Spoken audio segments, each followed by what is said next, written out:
This past week, some big news came out of Apple with the release and announcement of the Apple Arcade, their quote-unquote Netflix for games / streaming service, this time exclusively for mobile developers to sign on to a curated platform and sell their games without fear or worry of microtransactions, loot box, pay or wait, and all those lovely other terms that Rami and I have spoken about at length. And while there have been many articles talking about how this could be the future for mobile games, it still raises a very big question, and what it has to do with developers getting paid, and how this could take us back to kind of the dark era of arcade and free-to-play design with the concept of metrics-driven game design.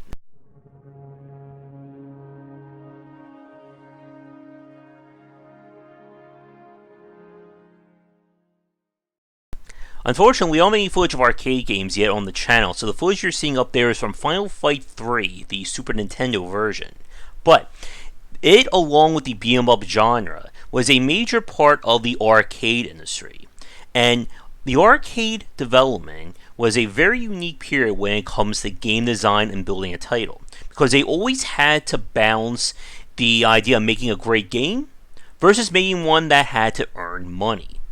And while that is certainly true of every video game ever made, it was a lot more explicit with the arcade industry.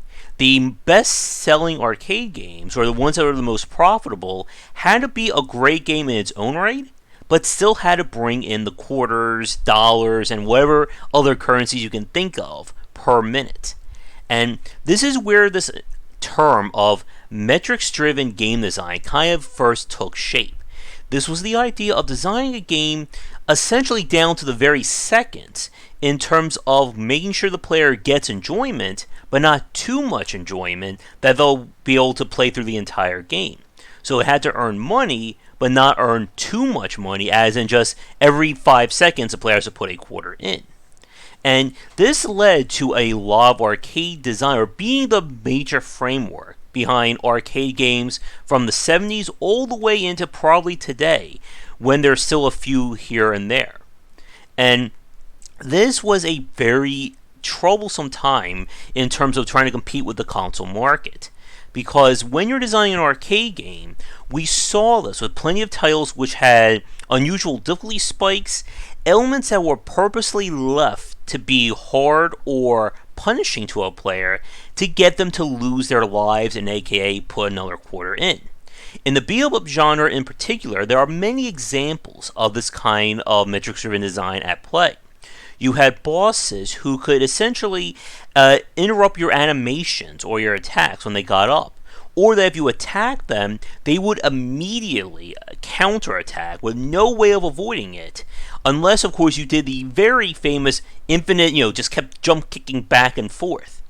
Another very famous example is how many arcade games and even early console games gave you special moves or powers, but it cost you health to use.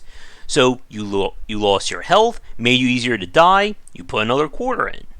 And like we said, video games have always had to struggle between the balance of buying or paying versus the gameplay. But the reason why traditional and consoles and PC games and handhelds took over was the very fact of that ownership. Once I pay my ticket or my entrance fee, I have free reign to do what I want. Once you get past that initial price wall or that paywall, the game is open to you. And whether we play it for 10 hours, 100 hours, 500 hours, you name it, that is fine. Now, as we've already discussed here, though, that we saw this design kind of recirculate when it came to mobile games. And again, Rami and I have had many discussions about this. And so every one of the terms that we've used to describe pain points, pay to win, anything like that in mobile games is a byproduct of metrics-driven design.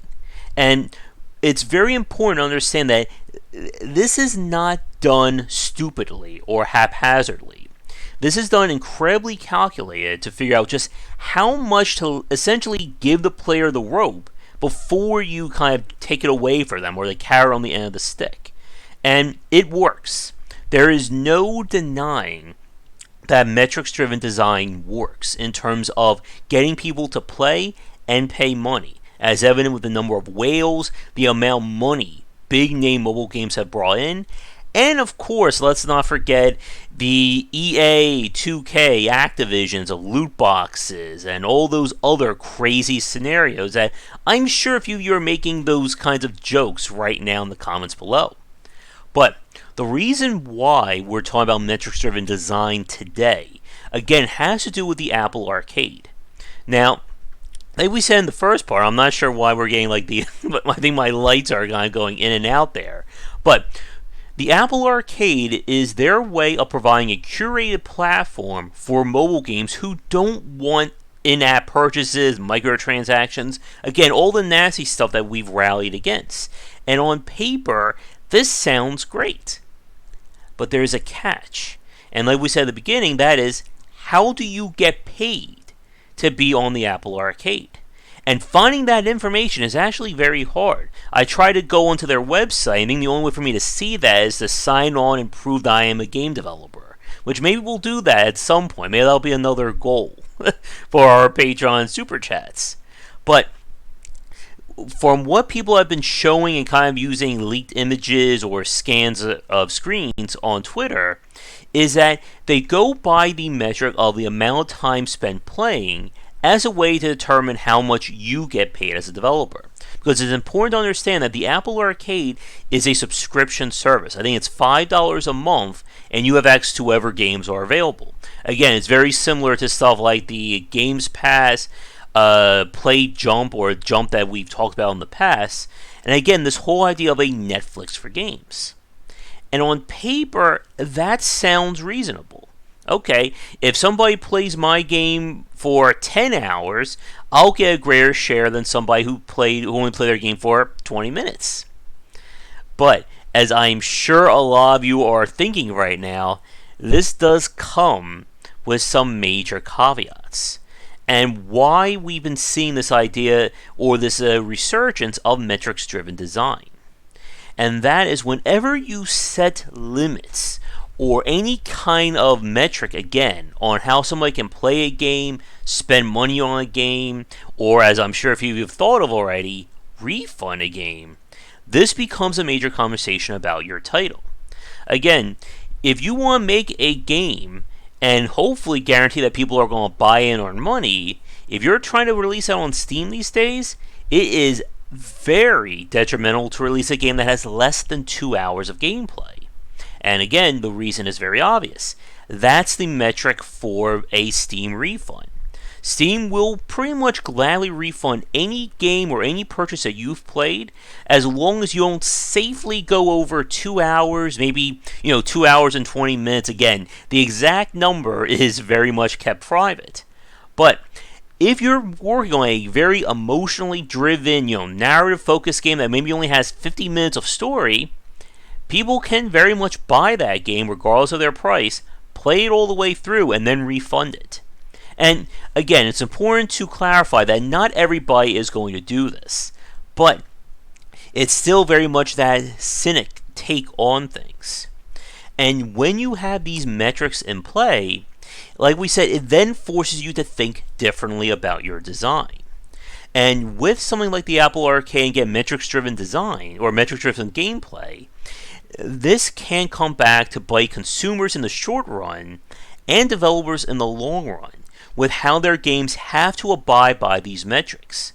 Again, the use of padding out content, having to replay levels, or just saying, here's the same level, but we're going to change slight things so that we get over that amount of time. And this is a very bad sign if it develops. Now, again, at the time of this recording, the Apple Arcade, I think, is about a week old, so it still remains to be seen how things are going to develop. But we're going to do our quick Patreon supporter and sponsor shout out now, and when we come back, we're going to talk about why this kind of metrics-driven design just ultimately ends up as a net negative for everyone involved. And now for a quick thank you to our current Game Wisdom sponsors and Patreon supporters. And if you'd like to continue the discussion on game design, be sure to check out our Discord channel, linked down below. This is footage of Minion Masters, which is definitely not a mobile title, but I don't play too many free-to-play games. I don't have a lot of footage to draw on. But this is a game that is heavily microtransaction focused, as that is its model for financing it. And it raises, or it represents, a good discussion around this idea of metrics-driven game design and what it could mean for mobile and major or mainstream titles going forward. Like we said, with the rise of the rise, and then fall again of the arcade industry, you could see how developers were kind of hamstrung by the very much of the fact that they had to design a game at the end of the day that brought in money. And what that meant was you couldn't have somebody enjoy a game for 2 to 3 hours in the arcade, especially off of just a few quarters. And while the very best examples of the arcade industry were fantastic games in of themselves, such as The Simpsons Arcade, X-Men, Street Fighter, Mortal Kombat, and so on, you could still see, exposing the wiring there of the metrics-driven design, with how AI was designed to just completely overwhelm the player, elements of the game felt cumbersome or hard to control on purpose, and it became very cynical, I felt, to play these games in the arcade. And the same thing we see with the free-to-play genre. Now, with Minion Masters here, as I'm oogling and eyeing over this loot box here, we've made fun of loot boxes and microtransactions many times on the stream with our live shows. But there is a huge stigma against these mechanics and systems. And it has become has taken on a very cynical take on video games that have them. And the problem is that at the end of the day, they don't serve a purpose to the gameplay. This was, again, the same issue with metrics-driven game design, that you are purposely designing your game to get more money out of it, as opposed to just making a good game in of itself. Now, with the current offering on Apple Arcade, these are all games that were curated and chosen for it, and they're the first wave of it. So we can't necessarily use them as an example going forward. But if more games want to join Apple Arcade and they want to earn money off of it, they're going to have to figure out how to keep people playing it, even if that game may not be something that you want to play or is designed to be played for hours on end. And even if the titles don't have those issues, again, the stigma behind these elements lingers. And it's always something that players keep track of. Like we said, with the aforementioned examples of games that go too far in terms of microtransactions and monetizations, that those games, it's very much explicit that the game has been kind of tuned or forced to bend over backwards to fit these microtransactions and these pay-to-win or pay-to-play elements in them. For games like Minion Masters here, again, I don't know if the game was heavily tuned towards it or not, but you can see as the footage is playing all the catch-alls of free-to-play design present here. And when people see this, it creates that cynical take on the game. Like, for instance, I've been getting emails and plugs from people wanting me to put affiliate links in my videos on games, that you click on them, if you buy the game or whatnot, I earn a proceeds of that. And it just sounds very sketchy to me. Even if I don't change one thing about how I review my video games, the thought becomes there in people's minds when they see these videos. And once they start to do that, you can't get them to change their mind along those lines. And this is the issue with the whole idea of the Apple Arcade, and more publishers and companies embrace this kind of metrics-driven gameplay. And we've kind of seen people trying to pivot that way on Steam, with making their games longer or padding them out, or even going for what we've kind of been describing as the YouTuber's version of the game, or a YouTube-friendly game that you begin and it's bombastic and it's crazy and you're all powerful and it's wonderful and amazing. And then once you get past the intro or past where people or the acceptable time to refund the game, that's when things get hard or a difficulty spike happens or the game changes. And again, not every developer does this, definitely not. But when the consumer sees these elements at play, it starts to linger in their mind about this. And ultimately, the problem that we have with this idea of Netflix for games or streaming games or anything like that is that at the end of the day, if somebody can't sit down and buy a game, how the heck is that developer going to be making money to live off of? And again, there will always be the games or the cream that rises to the top. But when you have titles, when you have a market like this that only rewards the top players, everybody else is going to be left fighting for scraps. And it's something that we've unfortunately even seen among the independent developers and just games on Steam. Why should I spend $5 on your game if I can buy a $40 game on sale for $10? Or your $5 game may be worth nothing more than somebody else's game. Or be nowhere near worth the same amount of value as somebody else's title for $5. And there is no easy answer to this, other than trying to recorrect the market. And that is something that is way beyond the scope of this video. That will pretty much be like a 5 to 10 hour talk, I think, with Ramin, which I'm sure he'll be up for and you guys will be, but my voice will probably die at least 3 times during that. But to begin to wrap things up, the idea of having a curated platform from games is something that we have talked about many times over. And I do think that we should be going towards some level of content curation. Again, you shouldn't be having 47 different hentai-related games being released and sandwiching and, shutting out everybody else. But there has to be a way for developers to earn money, and more importantly, earn an income they can live off of. And I am very sure a few of the indie developers watching this right now are probably, chuckling, crying as I said that line. And at the end of the day, if developers aren't making the money they need to live off of, there won't be new games to play, period. And it's important to not be taken in by short-term success if it means killing your prospects in the future. Now, while I'm sure people are rushing right now to love and say how great the Apple Arcade is, I really want to know what it's going to be like on that platform 6 months down the line, or even a year in the future. And whether or not it is possible for somebody brand new to get on there and start earning money.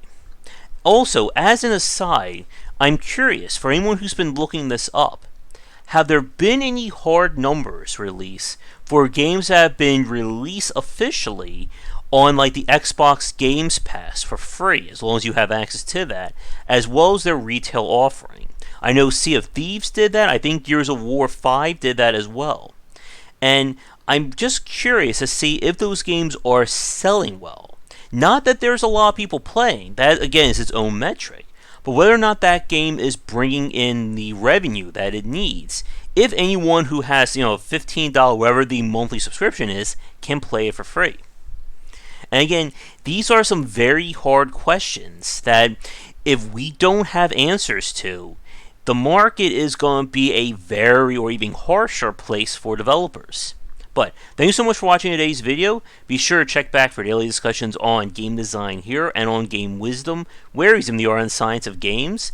I also like the fact, as a very interesting aside, that during this whole video, or this whole example of Minion Masters, we have not actually had any gameplay yet. It's just all been loot box and microtransactions.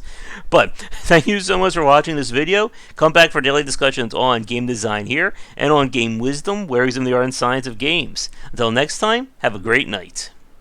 If you're looking for more wisdom about game design, be sure to check out my latest offering of books, 20 Essential Games to Study, aimed for first-time developers and students looking for some inspiration for their upcoming games, and Game Design Deep Dive Platformers if you're interested in anything regarding 2D and 3D platforming design. They're both available in print, digital, and wherever books are being sold. Thanks for watching the video. If you enjoy things, be sure to do all the liking and subscribing that the kids are doing these days. Check out our Discord channel link down below where we hang out and chat game design, and come back later tonight for our regular streamings. But that's it, and tune in for more great content here and on Game Wisdom, where we examine the art and science of games.